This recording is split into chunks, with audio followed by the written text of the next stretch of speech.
بسم اللہ الرحمن الرحیم۔ محترم سامعین و ناظرین، السلام علیکم ورحمۃ اللہ وبرکاتہ۔ امید ہے اب اللہ تعالیٰ کے فضل و کرم سے خیریت سے ہوں گے۔ اللہ تعالیٰ آپ کو، آپ کے اہل خانہ کو ہمیشہ اپنے حفظ و امان میں رکھے۔ تو کڑوے گلاب سلسلے کا ولاگ پیش کرتے ہیں، جسے جناب محمد سلیم بٹ صاحب کی کتاب اشر نثر سے دیا گیا ہے۔ شروع کرتے ہیں آج کا کڑوے گلاب۔ عنوان ہے باغی، لندن پلان اور بہادر شاہ ظفر۔ نواز شریف کو دشمنوں کی ضرورت نہیں، ان کے دوست ہی کافی ہیں۔ ایسے وقت میں جب دھرنوں کی برہنہ تلوار ان کے سر پر منڈلا رہی تھی، بجلی کے ہوش ربا بل تازیانے بن کر عوام کی کمر پر برسانے والے یقیناً نواز شریف کے خیر خواہ نہیں۔ اگر پلاؤ کو دم دینے میں ایک آنچ کی کسر باقی تھی تو وہ جاوید ہاشمی کے بعد جنرل مرزا اسلم بیگ نے لندن پلان کے اسکرپٹ رائٹر کو مکمل بے نقاب کرنے سے پوری کر ڈالی۔ ہاشمی کا تحریک انصاف سے رومانس ختم ہوا، باغی داغی بن گیا اور اسے شوکاز بھی جاری ہو گیا، لیکن پاکستان کی جمہوری تاریخ میں وہ ہمیشہ کے لیے امر ہو گیا۔ قادری سے لندن میں ہی نہیں، ڈیواس میں بھی ملاقات کا اعتراف کر لیا گیا۔ امریکہ، کینیڈا، برطانیہ کے حوالے سے تو ہمیں کوئی خوش فہمی پہلے بھی نہیں تھی، لیکن دل ایک برادر اسلامی ملک کے اس سارے پلان میں ملوث ہونے کے انکشاف سے بجھ سا گیا۔ معاملہ پاکستان کو ڈی ملٹرائزڈ کرنے کے بعد ڈی نیوکلرائزڈ کرنے کے عالمی پلان کا ہے، اور اس کے لبرل اسلامائزیشن کا لبادہ اوڑھ کر ذمہ داری علامہ طاہر القادری کو سونپی گئی تھی، لیکن پارلیمنٹ منتخب وزیر اعظم کے پیچھے چٹان کی طرح کھڑی رہی۔ اب نئے D I G I S I کے اعلان کے بعد بحران اگر ختم نہیں ہوا تو کم ضرور ہوا ہے۔ جنرل رضوان اختر کو کراچی آپریشن کا انچارج نواز شریف نے بنایا، جہاں انہوں نے ایئرپورٹ آپریشن کی نہ صرف براہ راست نگرانی کی بلکہ بے شمار بھتہ خوروں، دہشت گردوں اور سماج دشمن عناصر کو جہنم واصل بھی کیا۔ سو بظاہر یہ تقرری وزیر اعظم اور آرمی چیف کی باہمی رضامندی سے ہوئی ہے، جو ایک نیک شگون اور مثبت قدم ہے۔ بالآخر دکھائی یہی دیتا ہے کہ دھرنے کو سمیٹنے کا فریضہ فوج ہی کو سر انجام دینا پڑے گا۔ دھرنوں نے پاکستان کے عالمی تشخص کو مجروح ضرور کیا، لیکن وزیر اعظم کا اقوام متحدہ کے اجلاس اس حقیقت کی غمازی کرتا ہے کہ اب حالات اگر 100% ان کی گرفت میں نہیں تو کم از کم حکومت کی فوری رخصتی کا خطرہ ضرور ٹل گیا ہے۔ وزیر اعظم کو بادشاہ ظفر بنانے اور ان کے استعفے کے تو کوئی امکانات بظاہر نہیں، لیکن مڈ ٹرم الیکشن کی باتیں سیاسی حلقوں میں گردش کر رہی ہیں۔ عمران خان روایتی قوتوں کی گھٹن بھری فضا میں تازہ ہوا کا جھونکا ہیں، اور انہوں نے وی آئی پی کلچر کے خاتمے، انتخابی اصلاحات، دھاندلی کی تحقیقات کے لیے جوڈیشل کمیشن جیسے اہم اہداف حاصل کر لیے تھے، اور وہ اس پوزیشن میں تھے کہ پیپلز پارٹی کی بجائے اب انہیں پاکستان کی شیڈو کیبنٹ سمجھا جانے لگا تھا۔ لیکن ایسے وقت میں وہ ان لوگوں کے چکر میں آ گئے جو ہر قیمت پر نواز شریف کا سر چاہتے ہیں۔ اپنی جھوٹی اناؤں اور انتخابی ہار کی تسکین کے لیے شارٹ کٹ کا یہ سفر عمران خان کے لیے مہلک ثابت ہو سکتا ہے۔ اس لیے اب انہوں نے غیر اعلانیہ طور پر ہی صحیح آہستہ آہستہ اسلام آباد سے کراچی، لاہور، پھر کوئٹہ پر اپنی توجہ مرکوز کرنے کا اہتمام کیا ہے۔ لیکن اب عمران سیانہ ہو چکا ہے۔ کراچی کے زمینی حقائق کو بانپتے ہوئے اس نے وہاں نہ تو کسی کو گھنٹہ لگانے اور نہ اوے الطاف کے لقب سے پکارا، بلکہ وہ تو زہرہ آپا کی قربانی کو بھی نظر انداز کر گیا۔ اس لیے کہتے ہیں کہ لوہے کو لوہا ہی کاٹتا ہے۔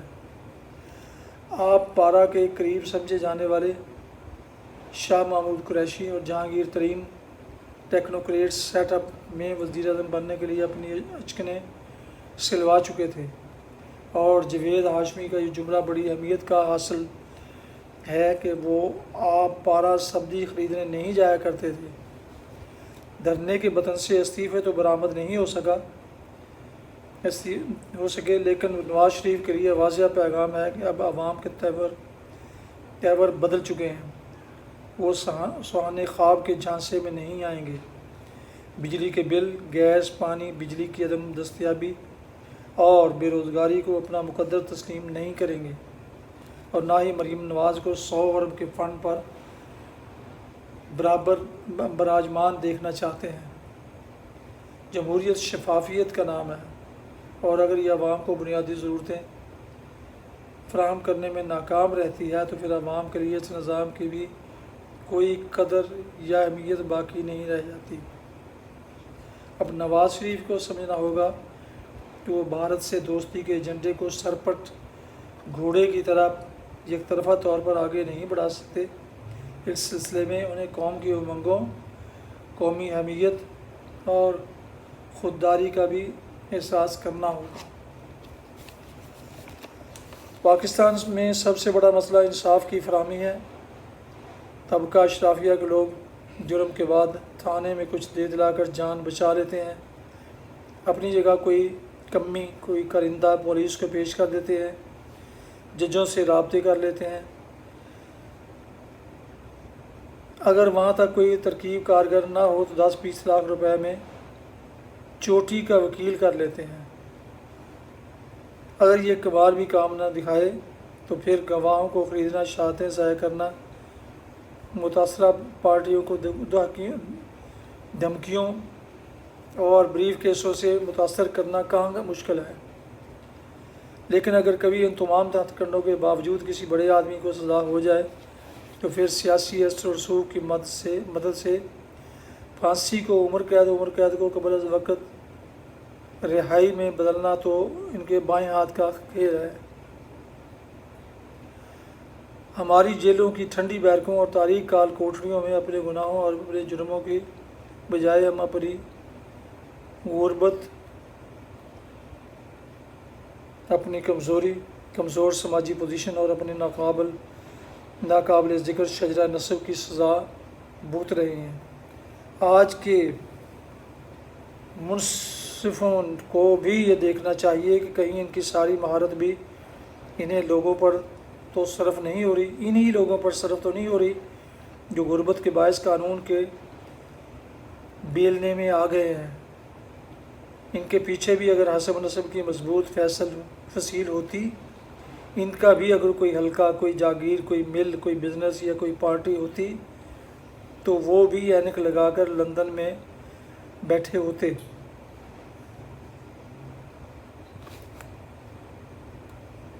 اسمبلی میں ان کا بھی اگر کوئی حلقہ، کوئی جاگیر، کوئی مل، کوئی بزنس یا کوئی پارٹی ہوتی تو وہ بھی اینک لگا کر لندن میں بیٹھے ہوتے، اسمبلی میں ڈیسک بجا رہے ہوتے یا گھومنے والی کرسیوں پر جھول رہے ہوتے۔ اس ملک میں کم از کم ایک تو ایسی عدالت ہو جو کسی اصلی ظالم کو پکڑ کر پھانسی پر لٹکا دے۔ فی الحال تو پاکستانیوں کے لیے سبق یہی ہے کہ اگر نواز شریف سے عمران خان اور وہاں سے طاہر القادری تک کسی بھی سیاستدان کی ہمدردی، محبت اور توجہ سمیٹنی ہے تو اپنے اپنے گھروں سے نکل کر خود کو آگ لگا لیں، دریا میں کود جائیں یا پھر ٹرین کے سامنے لیٹ جائیں۔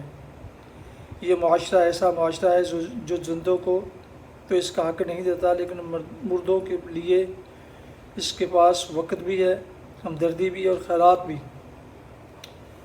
شاید اسی لیے احمد نظیم قاسمی نے کہا تھا، ایک انصاف کا پتھر بھی تو ہوتا ہے مگر ہاتھ میں تیشہ زر ہو تو ہاتھ آتا ہے۔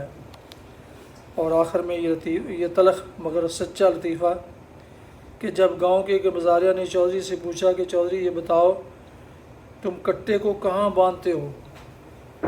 چودھری نے فوراً جواب دیا بھینس کی کھرلی پر۔ مزاریہ نے دوسرا سوال کیا کہ کٹے کا سنگل بڑا ہے یا چھوٹا؟ چودھری نے ذرا سوچ کر کہا کہ لمبا ہے۔ تو مزاریہ نے کہا لگایا اور چیخ کر کہا چودھری سارا دودھ تو کٹا پی جاتا ہے، تمہیں کیا ملے گا؟ کٹا بھینس سے دور باندھا کرو۔ ہم سے قربانی مانگنے سے پہلے اگر ہمارے لیڈر بھی ان کٹوں کی زنجیریں چھوٹی کرنا شروع کر دے اور انہیں بھینسوں سے دور رکھنا شروع کر دیں تو ان کا اس قوم پر احسان ہوگا۔ ناظرین کرام، یہ تھا آج کے کڑوے گلاب سلسلے کا ولاگ، جس کا عنوان تھا باغی، لندن پلان اور بہادر شاہ ظفر، جس سے اس مضمون کو جناب محمد سلیم بٹ صاحب کی تصنیف اشر نثر سے لیا گیا ہے۔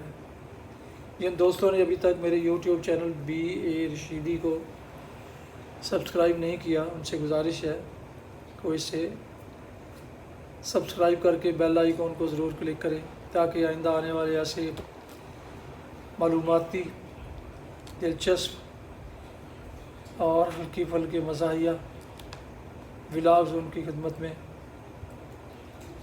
باقاعدہ بروقت پیش کرتے رہیں اور یہ نوٹیفیکیشن ان کو باقاعدہ ملتے رہیں، اور اگر مناسب سمجھیں تو دوستوں سے بھی شیئر کر لیا کریں تاکہ وہ بھی اس سے استفادہ حاصل کر سکیں۔ اللہ تعالیٰ آپ کا حامی و ناصر ہو۔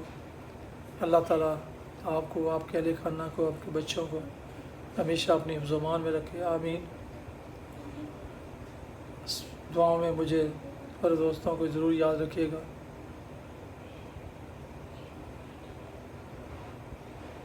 السلام علیکم ورحمۃ اللہ وبرکاتہ۔ پاکستان زندہ باد۔